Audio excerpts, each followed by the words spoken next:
Bienvenida y bienvenido a esta exploración detallada. Hoy nos vamos a sumergir en la, siempre compleja situación en Medio Oriente. Vamos a ver cómo están las cosas a día de hoy, viernes 10 de octubre de 2025. Tenemos sobre la mesa información bastante reciente, Viene de varias fuentes. Informes de la ONU, análisis del Institute for the Study of War, el ISW, y también lo que cuentan medios como El País, la BBC, Al Jazeera. Un poco de todo. La idea hoy es intentar desenredar un poco la madeja, ¿no? Ver los acontecimientos clave, las tensiones que siguen ahí por debajo y qué caminos se abren o se cierran en varios puntos calientes. Hablaremos de Gaza y el alto al fuego, de Líbano, de Yemen, Siria y, claro, la relación Irán-Israel. Muy bien, pues vamos a ello. Empecemos, si te parece, por Gaza, que hoy es noticia destacada. Acaba de entrar en vigor, a las 12 del mediodía hora local, un alto al fuego entre Israel y Hamás. La primera fase de un plan que ha impulsado la administración Trump. Y, de hecho, Israel parece que ya ha completado su repliegue de la franja. Esto, claro, pone en marcha el cronómetro para la liberación de rehenes. Se habla, al menos de momento, de un intercambio de unos 50 rehenes por prisioneros palestinos. El gobierno de Netanyahu lo aprobó hace solo 2 días, el 8 de octubre. Parece un paso importante, ¿no? Sobre todo por la fecha. Exacto. La fecha es muy simbólica y yo diría que nada casual. Este alto al fuego empieza justo hoy, en el segundo aniversario del ataque de Hamás del 7 de octubre de 2023. Un ataque que, recordemos, dejó más de 1.200 muertos israelíes y, fue el detonante de estos 2 años terribles de conflicto. Así que la carga simbólica es enorme. Y la ONU, también la Unión Europea, han reaccionado rápido. Piden que se implemente todo el acuerdo, sin fisuras, y ponen el acento en algo crucial, la ayuda humanitaria. Es urgente que entre ayuda masiva y que se empiece a pensar ya en la reconstrucción de Gaza, que va a ser titánica. Incluso corre el rumor, según algunas fuentes, de que Trump quiere visitar la zona pronto. Para celebrar el pacto, claro. Parece que no consiguió el Nobel de la Paz que dicen que buscaba por esto, pero quiere sacarle rédito político. Ya sabes cómo va esto. Entiendo. Entonces, tenemos el acuerdo, el repliegue, el aniversario, pero ¿y sobre el terreno? ¿Qué se siente? Llegan noticias de celebraciones, tanto en Gaza como en Israel, lo que es lógico, ¿no?, después de tanto tiempo. Pero a la vez también se habla de mucho escepticismo, mucha duda, después de tantos intentos fallidos. ¿Hay algo que haga pensar que esta vez sí, que puede ser diferente? Más allá del empujón de Eus, claro. Esa es la gran pregunta, claro. Y la respuesta es complicada. Vemos justo eso que dices. Por un lado, alivio, esperanza. Pero por otro, una desconfianza muy profunda.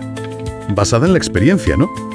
En todos los acuerdos anteriores que, acabaron en nada. Los ecos de otros altos al fuego, como los de 2014 o 2021, están muy presentes. Se rompieron por 1000 cosas. Problemas en la implementación, falta de avances políticos, el bloqueo que seguía. O sea, la fragilidad es como inherente a estos pactos, si no se toca el fondo del problema. El riesgo de que esto sea solo maquillaje, una pausa temporal, es altísimo. Las pruebas de fuego van a ser ya mismo. Serán los intercambios como está pactado. Va a fluir la ayuda humanitaria de verdad, sin trabas. Y luego, a medio plazo, ¿qué pasa con la reconstrucción? Con el bloqueo. Ahí veremos si hay voluntad real o es solo una pausa táctica. La historia invita a ser muy cauto. Vale, entendido. Pues seguiremos atentos a Gaza, pero si te parece, viajamos un poco al norte, a Líbano, que la cosa allí tampoco está tranquila. El presidente libanés, Joseph Aoun, ha celebrado lo de Gaza, sí, pero a la vez lanza un mensaje muy claro. Pide a la comunidad internacional que presione a Israel, que paren lo que él llama agresiones continuas en el sur del Líbano. Se nota la presión allí también, ¿eh? Y aquí la cosa se enreda más internamente, ¿verdad? Porque hay un debate fortísimo dentro del Líbano sobre el desarme de Hezbollah. Dicen las fuentes que el país se siente como atrapado entre lo que piden Estados Unidos e Israel y el poder real que tiene Hezbollah. Y encima, hace poco, más de 30 detenciones. Gente acusada de colaborar con Israel, de pasar información contra Hezbollah. Eso muestra una tensión interna tremenda. Si es que la situación en la frontera sur es muy delicada. Aunque en teoría hubo un acuerdo de alto al fuego en 2024, la realidad es que Israel ha seguido actuando. Demoliciones, ataques selectivos en la zona fronteriza libanesa.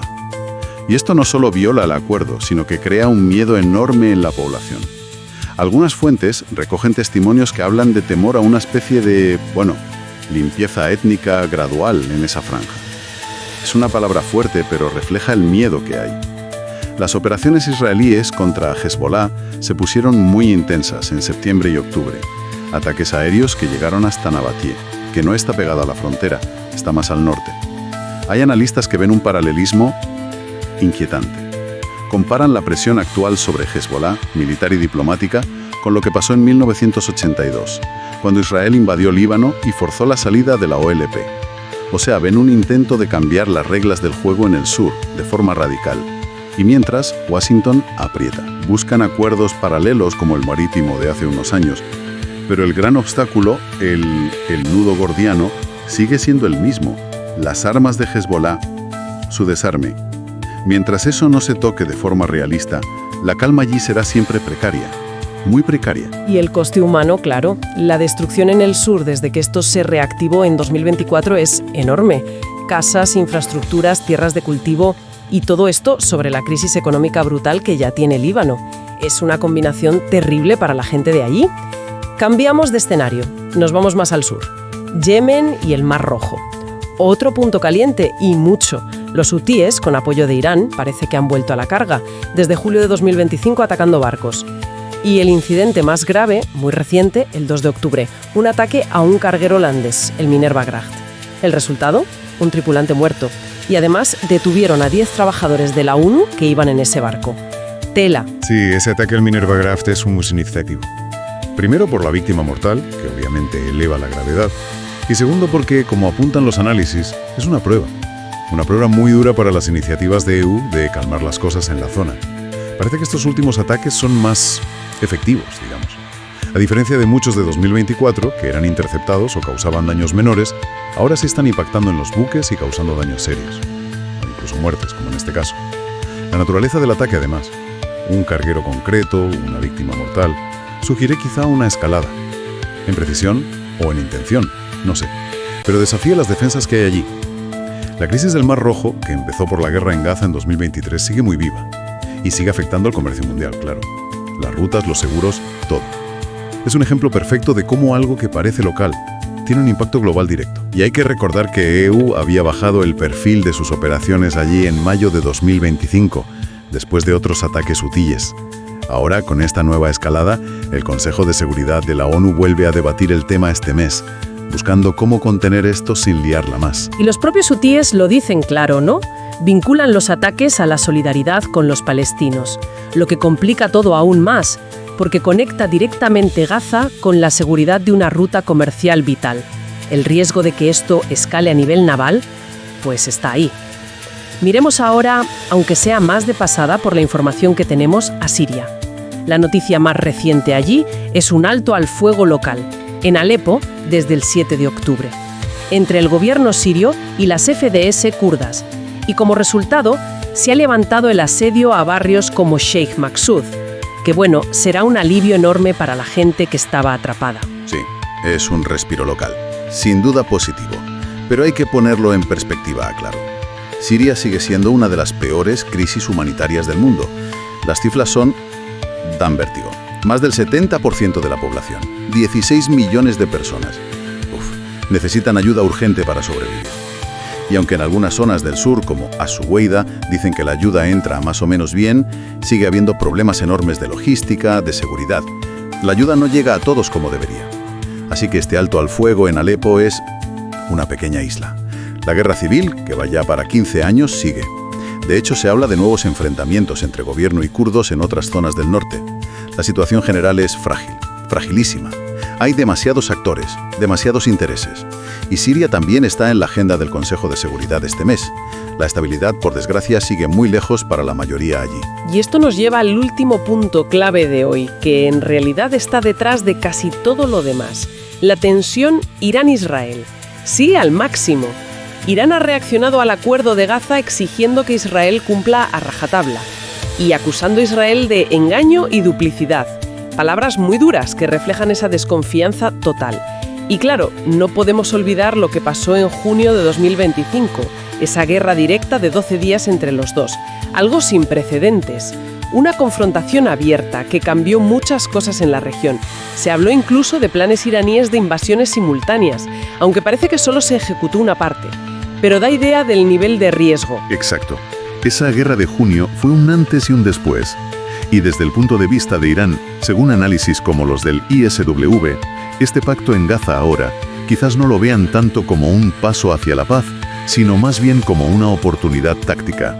Una oportunidad para presionar a Israel, usando el acuerdo como excusa y quizás activando a sus aliados en la región, ¿no?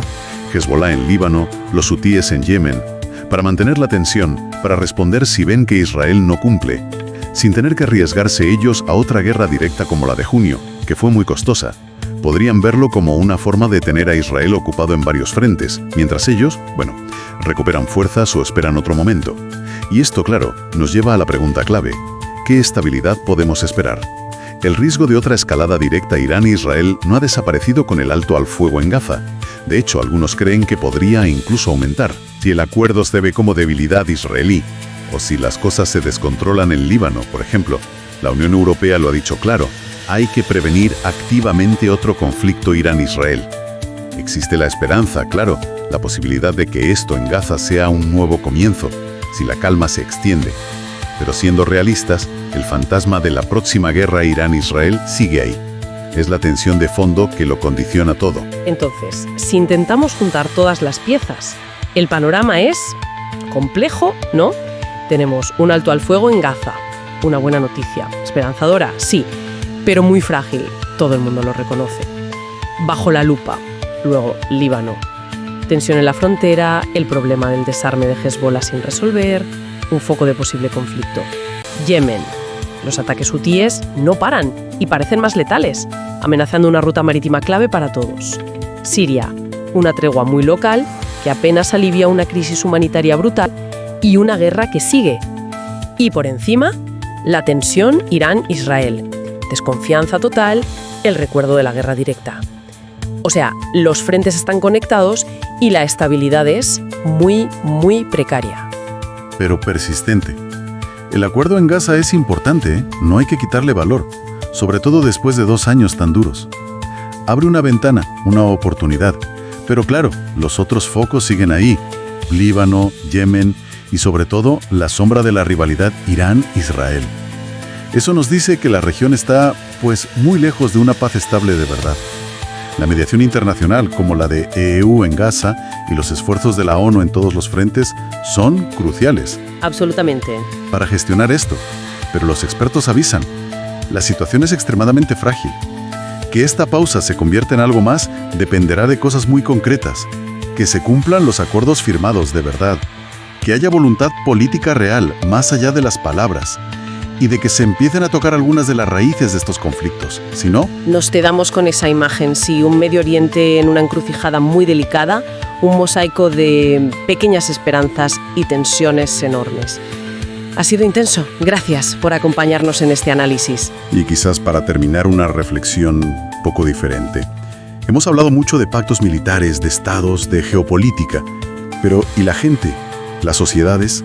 Más allá de los acuerdos, ¿hasta qué punto las dinámicas internas de cada sitio, la urgencia de reconstruir en Gaza, la desesperación por encontrar trabajo en Líbano o Yemen, la búsqueda de cohesión en Siria después de la guerra, hasta qué punto todo eso influye en que la paz, si llega, dure?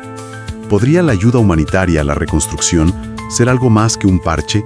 ¿Podría ser un factor estratégico tan importante como los acuerdos militares para intentar construir algo más sólido desde abajo? Es una pregunta abierta, claro, pero quizá la respuesta sea clave para el futuro de la región.